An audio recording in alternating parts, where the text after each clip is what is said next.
I will start with a question, and the answer to which is very much there in front of you, that what is communication? So communication is a dynamic process. It is the conveying of thoughts and feelings. It depends upon the course of events, the stimuli that you're exposed to. And it is the way you speak, the way you use your body language, the way you interact with the people, the way you express your ideas, emotions, your gestures, your postures. Everything comes within communication. So the word communication is derived from Latin word communis, which means to share or to participate. So when you are sharing something or participating in some activity, so that is communis or communication. It is also called a two-way process of reaching mutual understanding, in which parties involved exchange information, news, ideas and feelings. So this is very generic definition about communication. So if you go to the broader sense, communication is not only about sharing of ideas, emotions, feelings, gestures, postures, exchanging of information, mutual understanding. The communication is a slightly bigger subject. Like in very simple words, when we talk about the word telecommunication, so even in that thing, communication is involved. So communication simply means transferring something from point A to point B. Like you put something from your sofa and drop it on your table. This is communication. You exit from your house and you enter a shop. That is communication. So whatever is happening, wherever there is a movement, there is communication. Now this is the process of communication, and in this we see the source, encoding, channel, decoding and receiver. So when we talk about source is the one who initiates a message in verbal or written form. He initiates a message, a talk, he writes a message, or he writes something that is the beginning of communication. So the source first of all needs to decide what to say, what to write. Now say, this is very important question that we should know, that what our requirement is. What do we need to write, or what do we need to say? We can say plenty of things, but we should plan and then speak. So we should always think before we are speaking something. So whatever we are speaking is worthless or not. The thing that I am going to communicate, is it authentic or not? Or the thing that I want to say to the people, is it true? Is it of some benefit? Or is it for larger good purposes? So then the source should issue or initiate the message, and then the message is encoded. So encoded is like a form of making codes of the sound signal that can be in various types. For example, when you talk about the transmission on radio or television, so sound is transmitted into electric signals. So that is encoding of it. So that encoding through some channel is sent to the speakers, and then they're again decoded and we listen to the voice. So this is encoding. Now encoding a process in which we give a formal way, a formal dress to the language. For example, that can be Urdu language, that can be English language. So we are giving some shape to the language. Now I have some thought. I have some thought that I want to write. I have some thought that I want to say. No, writing and saying that in some particular language is encoding of it. Like I am encoding that in Urdu, I'm encoding that in English, and then I'm transmitting it. And then there is a channel. The channel is, channel can be verbal channel, or that can be written channel. So in verbal channel we have one-to-one communication, like which is called face-to-face communication, telephonic communication. So these are verbal channels. In written channels we have text messages, we have email, we have letters. So that is a written channel. And then communication, then whatever is said and whatever that passes through a channel is decoded. So when we are decoding the message, if we know English, we can easily decode the message of English. If we know Urdu, we can decode the message that is sent in Urdu. And there is always a receiver. So he is basically the one who decodes the message. So once he is done with the decoding, he will give a feedback to the source. Now that feedback will ultimately mean whether communication is successful or not. For example, the source had sent a message and the message was in verbal form, and the receiver heard the message and then he replied to it correctly. So this means the communication process was successful and this was an effective communication.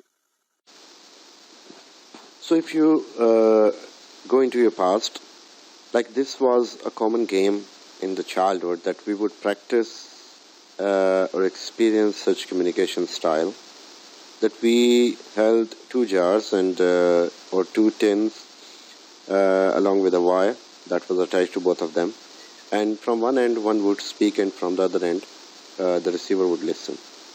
So from there we have this communication process, and so I'm explaining from that point of view. So you can see the sender. So the sender here is holding the tin in his hand, and he is basically the speaker, he is the sender, and whatever he is saying, that thing is encoded. If he is saying in Urdu, so that message is being recorded in Urdu, or he is saying that in Urdu. If he is speaking in English, so that is the encoding of the message in English. So both the tins and the wire, it is the communication channel through which the voice is transmitted. The message goes through the wire, so it is inside somewhere, and then when it reaches the receiver, he decodes the message. For example, if he knows Urdu, so and the message is in Urdu, so he is decoding it, because he knows the codes of Urdu language. He knows how to break them. Now, the process of communication, and in this process of communication, the source is of greater importance. Now, the source determines why to communicate, what to communicate, the usefulness of communication, and accuracy of the information to be communicated. Now, that depends upon the source. What kind of person he is. Like, for example, you must have heard that if someone is telling some hadith or some Quranic verse, we do ask the source of it. Or especially in the case of hadith, we do ask the source of it, because there are so many people who are narrating hadith, and we need to make sure whether it really exists or not. And in your daily life, you must have seen that if you come to know that a person who is always cheating, who is always lying, who is always deceiving others, you will not tend to believe in what he says. You will be saying that person is always liar. So we cannot trust the things said by such person. So the source is of greater importance. The authenticity of the source, the truthfulness of the source, that matters a lot. So in communication, the role of the source is very important, because for good communication, the source should determine why is he communicating, and what is the content that he should communicate. Like, we can speak aimlessly, but he should first determine that for a good communication what he can speak, or what should be the content, what should be the knowledge that he should deliver. Like, we prepare our lecture before we go to the classroom. And then usefulness of communication. He should keep in mind that why is that communication going on? Is this useless talk, or that will aim or that will achieve something in the end? So this is one of the key factors that he should note. Then accuracy of the information. The source should make sure that whatever information he is sharing is factual, is authentic, and is accurate. Because rumors spread like this way because we are not certain of their whether they're authentic or not, and we are sharing them with so many people, and then that multiplies and prevails, and then in fact the thing is not true, that is not based upon truth. So we should be very much careful about the accuracy of the information that we intend conveying. Nowadays we see that on our WhatsApps, on Facebook, using these social media, a bulk of fake news and information is shared. And they're shared because people want their publicity, people want the maximum views on their channels, on the social pages. So they don't mind making fake or false news. So this is ethically and in your social ways, in your day-to-day life, morally, it is a bad thing. Then encoding.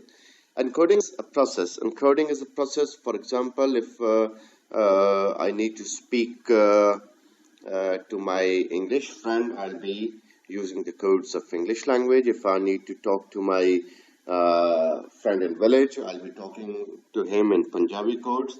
So I need to give a dress to my language, and encoding is that dress. That what kind of codes I am giving to the words that I want to convey, or to my thoughts basically. So the process of transferring the information you want to communicate into a form that can be sent and correctly decoded at the other end. So this is the process of transferring information that you want to communicate into a form that can be sent and correctly decoded at the other end. I can record my communication the way I am recording. I can give the language address. I give the thought a language address of language. I can pen it. I can write it. So there are so many things the way I can encode my message. Now in encoding, I should be able to know how to communicate. Like this is my ability to convey information, and then I should eliminate the confusion of cultural issues, mistaken assumptions, missing information. So I should be making it so clear that there is no issue involved. And then knowing your audience. If I am recording my message, I am encoding my message, I should know who are the people I am talking to or referring to. If the people that I am talking to are English, then I should be recording my message in English or sending my message in English. If the people happen to be Urdu speakers, and my language, preferable language, should be Urdu. So this matters. So we should know the audience, and we should make our content. Why are we communicating with them? What are we communicating with them? Usefulness of communication. Everything should be prepared according to the need and wants of the audience. Lacks, wants, and needs of the audience. Next is channel. So we have verbal communication channels and written communication channels. So the channels are the medium through which the conversation or the communication is going on. So in verbal communication channel, we have face-to-face meetings, we have telephone, we have video conferencing, and in written communication channels, we have letters, emails, memos, reports. So in verbal communication channel, we have face-to-face meetings. Like we talk to a person face-to-face, we can look at each other's expressions. There's no confusion about that, We can see a person is smiling or not, is frowning or not, is getting angry or not. So then we have telephone, and on telephone we can have a good communication again. But again, since we don't have the face of the person in front of us, we are not sure about his facial gestures or emotions. But yes, from his tone we get an idea. Video conferencing is another way of communicating with one person, with more than one person. We can use Zoom, we can use FaceTime, we can use WhatsApp video calls. So there's so many mediums nowadays which can help in video conferencing. In written communication channels, we have letters, yes, the old ones, and the emails which replace the letters, and memos and reports. So all these things are again conveying the information. All these things are communicating the information, but these are communicating in written way. So the verbal and written communication both have their strengths and weaknesses. Now, as far as verbal communication is concerned, the strength of verbal communication is that the role of body language is conspicuous. That is very much in front of us. We can know how a person is behaving, posing, or how a person is giving gestures. We can convey ourselves better through our body language. Like in every good presentation, our body language fills in 75% of the communication, and rest of 25% or even less than that is verbal section. So more than 75 to 80% is the role of your non-verbal communication, and body language is one of them. So there is the strength if your body language is working well, like it is not present in written communication. We cannot see the body language and the non-verbal communication in the written scripts. Like it is the strength of verbal communication. The strength of the weakness of verbal communication is that it is not possible to give long list of directions. For example, we cannot remember all the things by heart. I cannot remember longer points by heart, so I need to pen them down point by point. Okay, if I am to initiate a meeting with my colleagues and I am presiding the meeting, so I will be keeping my notes with them, and by looking at one point I'll be explaining the point. So this is the way that is easier for me. I don't, or not everyone has very good memory that they can remember everything by heart. So this is weakness of verbal communication. Written communication, the strength of written communication is that there's always a proof of communication. Whatever we are talking, we are making it documented, we are making a proof of it, we are making it written in black and white in front of us.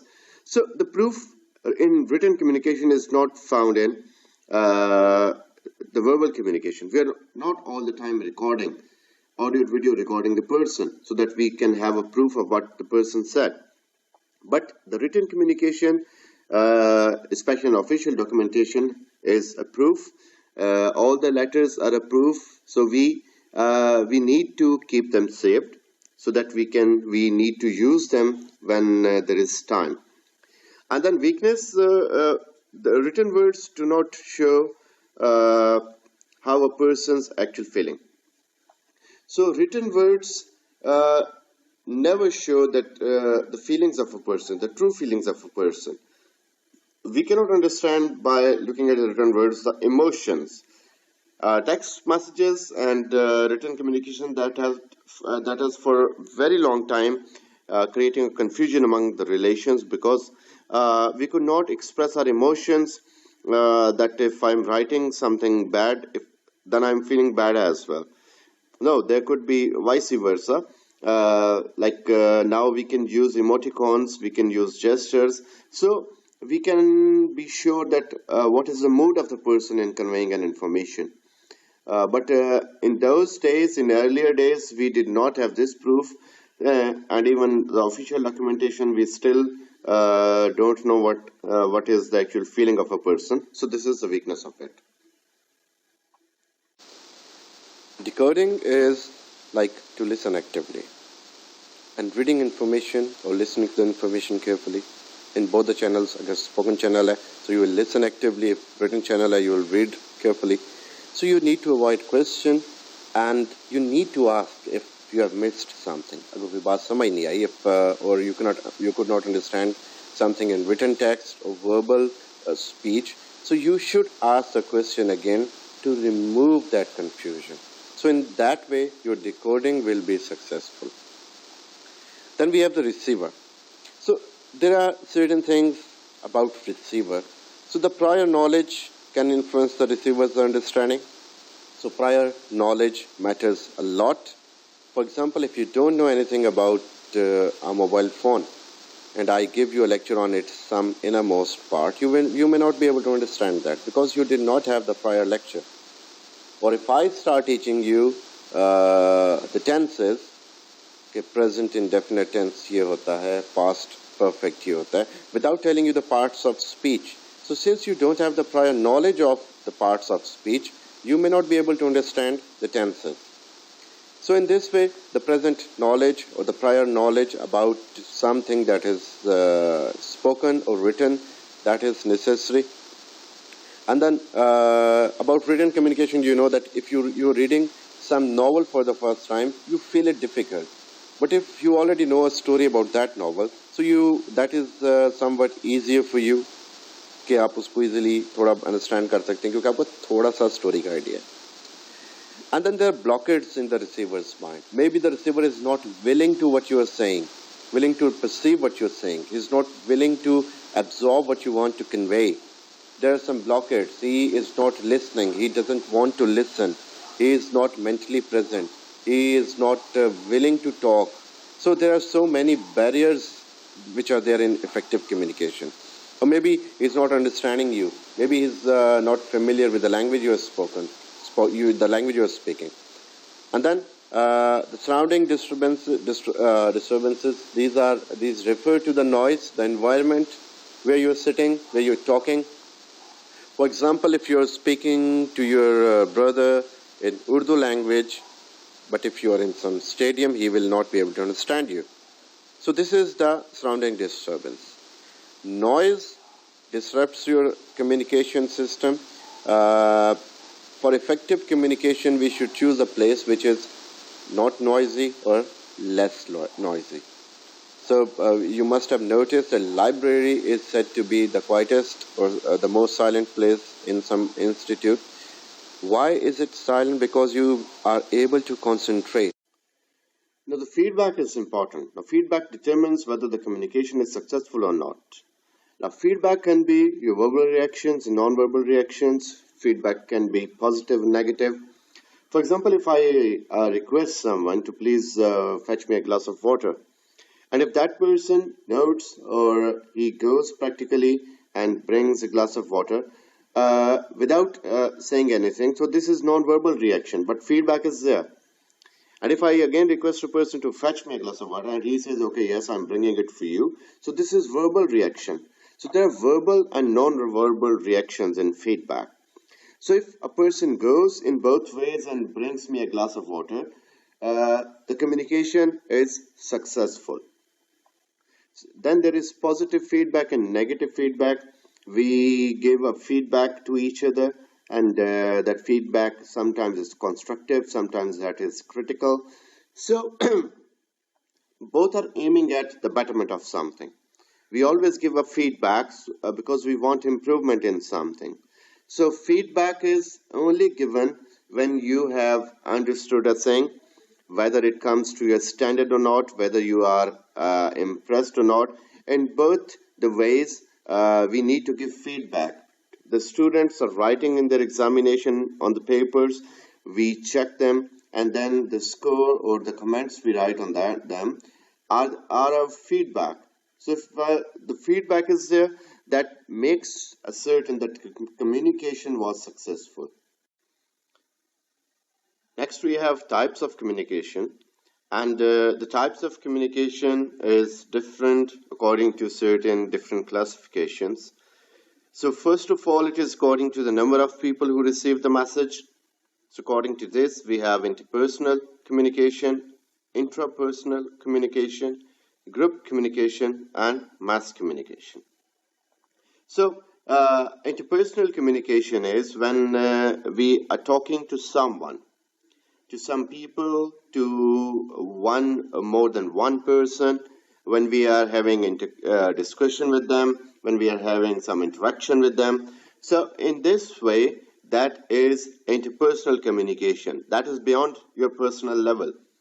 So you're talking to either one or more than one person.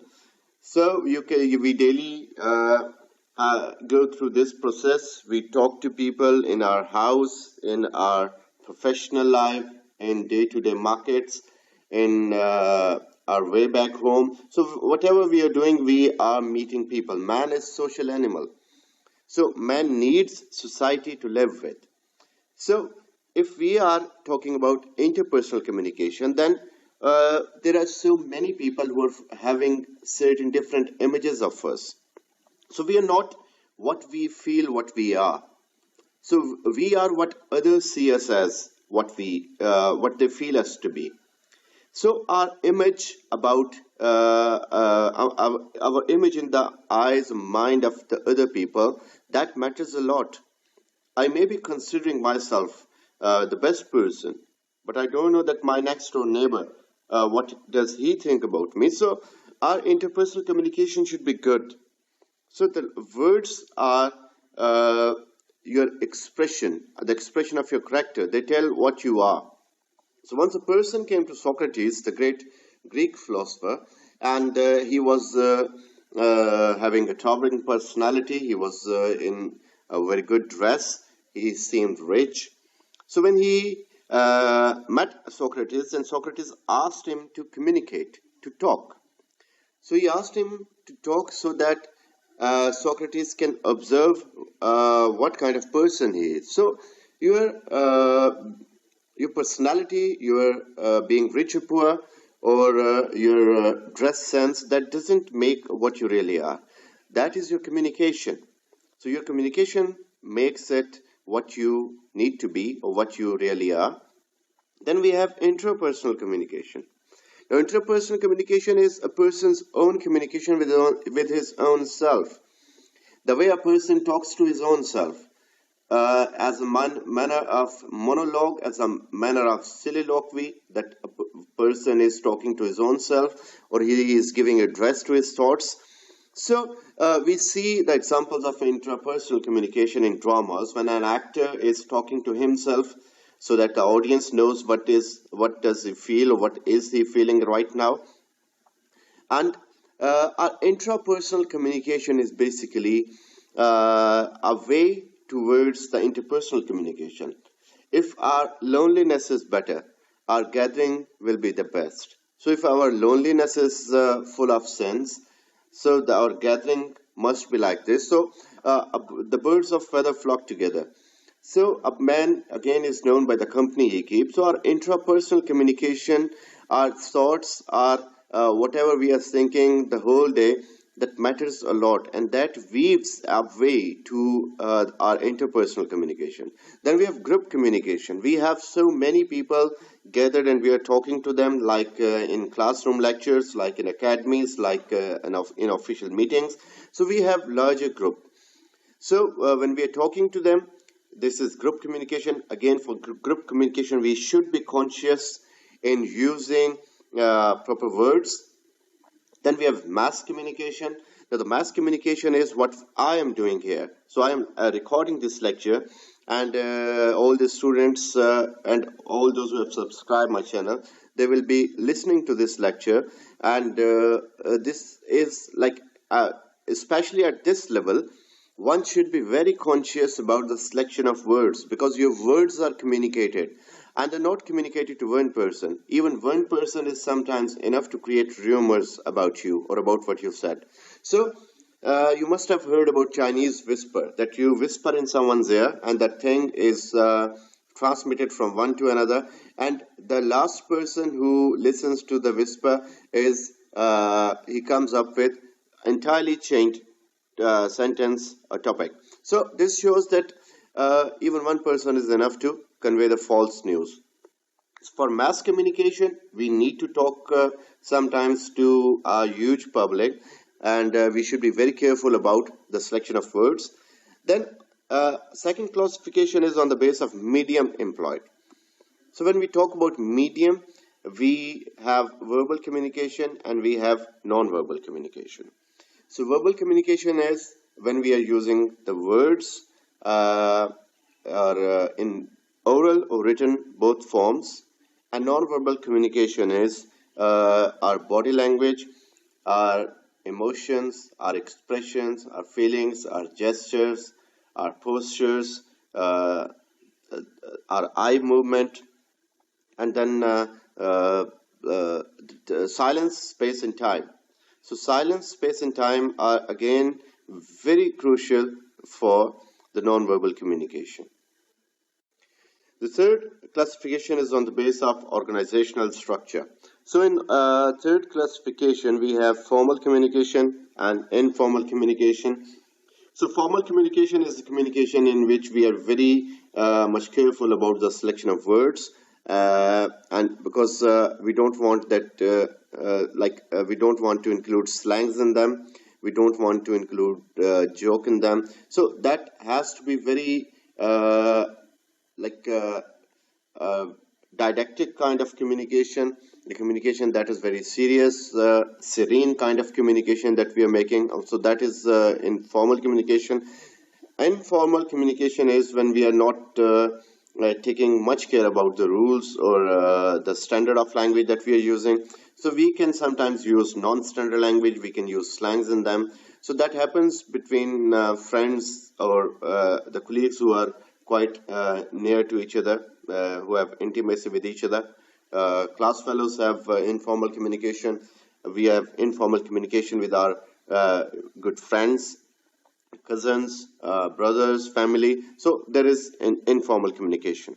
Then on the base of flow direction, this is fourth classification. We have downward communication, upward, horizontal, and diagonal. So downward communication is when a boss is writing a letter and he is transmitting the letters to his subordinates. That means that comes from high up to the junior ones, from the employer to the employees. Upward communication is when the employees are writing to employer, or when a subordinate is writing to his boss, writing or speaking both. Horizontal communication is when a colleague is talking to another colleague, when a director is talking to another director within the same company, a clerk is talking to another clerk. In diagonal communication, a clerk of one institute is talking to the clerk of another institute, or a principal of one college is writing to the principal of another college. We have 6 ways of using non-verbal communication. We have eye contact, we have facial expressions, gestures, posture and body orientation, proximity, paralanguage or paralinguistics, and humor. So, eye contact is our direct and most expressive part of our body. Like, there are different ways of eye contact.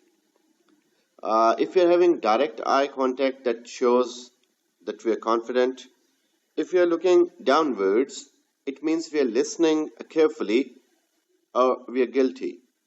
If we have single raised eyebrow, that means we are doubting on the stuff that we are listening or reading.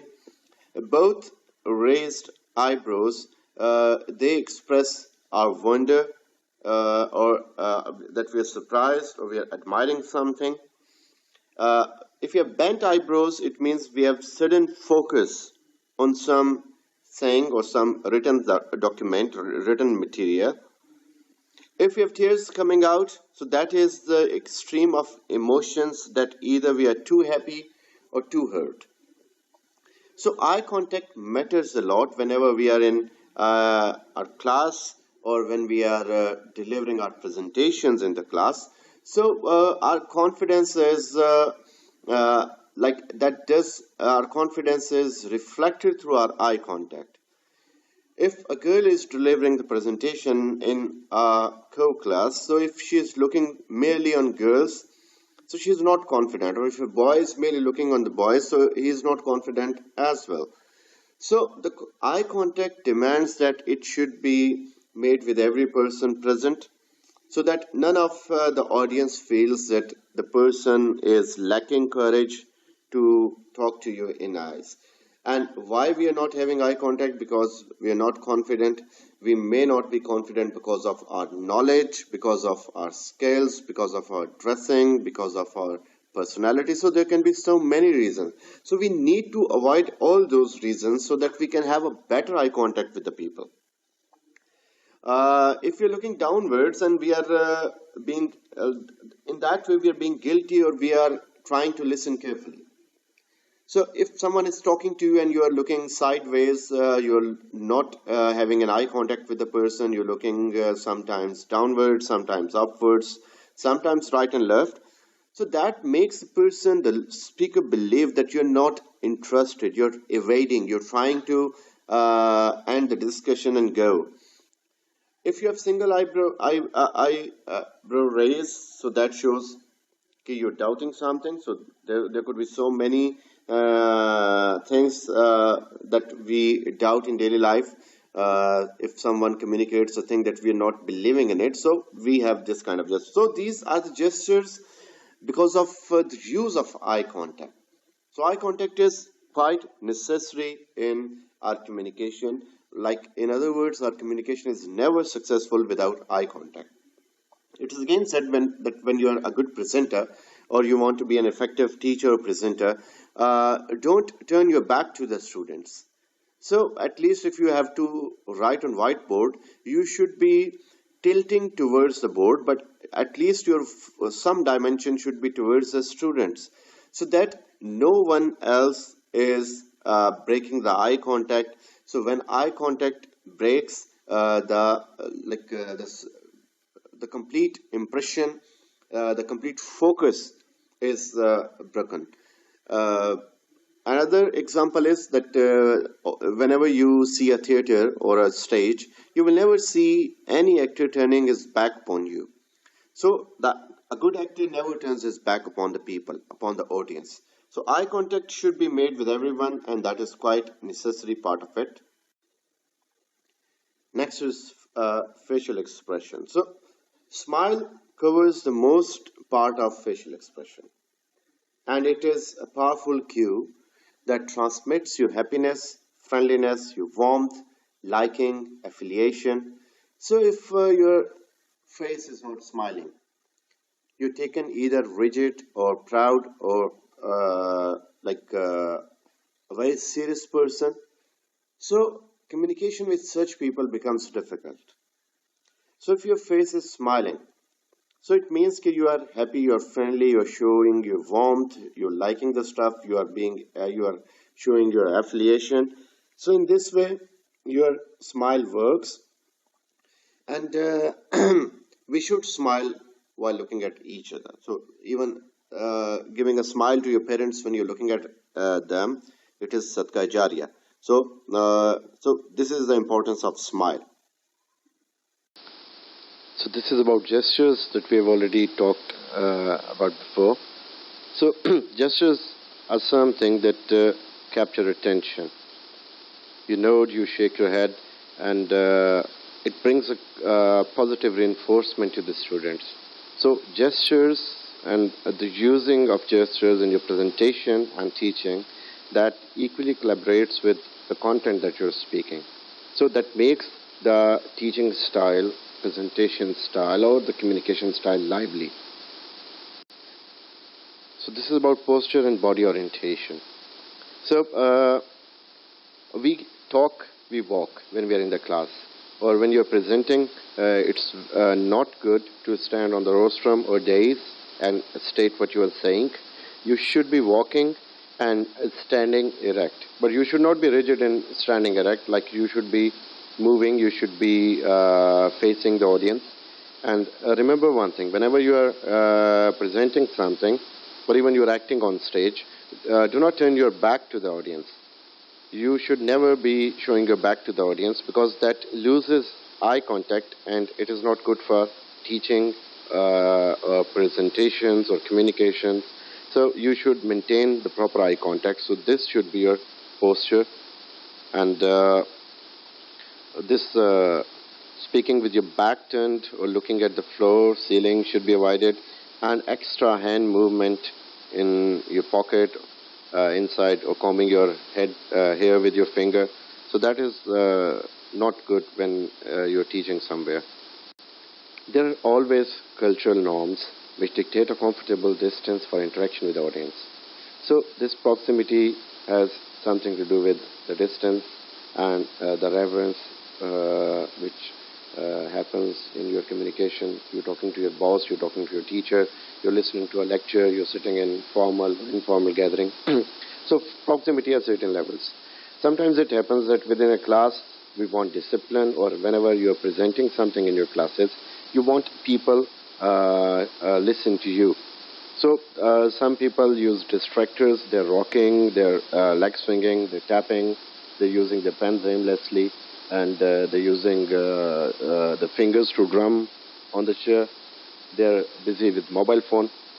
So to avoid this thing, you should be walking within the class, and if you're a presenter, you should be walking in this way that everyone is like in front of you, and you are having proper eye contact. Your voice is audible to all of them. So this makes them alert, and like proximity is increased in this. So now the paralinguistic features, I have already given you some details about it. So here is furthermore. In paralinguistic features, we have tone, stress, rhythm, loudness. In tone, we refer to intonation, like the rise and fall of human speech sound. Sometimes we need to lower our voice, our tone. Sometimes we bring the tone to the high pitch. So this is the movement of tone. We should not be maintaining one tone, the monotone basically. So that monotone creates monotonous in the class. So that such a presentation, such conversation, such communication, such lecture sounds boring. So we need to bring intonation. We need to bring rise and fall in our tones. Stress is again linked with the tone. We stress in sentences, we stress in the words. So when we are stressing the words, we stress syllables in them. And when we are stressing the sentences, we stress the words in them. For example, in a shorter way, I would like to give you an example. Like normally in English, we stress on the first syllable of a noun and second syllable of a verb. So the word research is a noun. I'm stressing more on the word re, first syllable. Research is a noun and research is verb. So this makes a differentiation between them. In another way, presentations and present. So present and present both are different things. Present is the gift, present is to gift it to someone. So in both. So present and present are the same, like have the same spellings, but they are pronounced differently when dealing them as a noun or as a verb. So in sentence structure or sentence stress, we can use different kind of sentences, and the meanings change due to our stress pattern in them. Like if I say, I ordered you to bring a bouquet of red roses, and if I stress on you, so that will be giving a different sense. I ordered you to bring a bouquet. And if I stress on A, I stress you to bring a bouquet. I ordered you to bring a bouquet. I ordered you to bring a bouquet of red roses. I ordered you to bring a bouquet of red roses. So, like intentions are changing with the stress pattern. Rhythm is the way you continue your speech and you end your speech. You should have proper rhythm in that. There should be no extra breaks. There should be no extra silence in that. So in a proper beginning, in a proper rhythm, your presentation, your lecture should go on. Loudness refers to the quantity of audience and your volume of voice.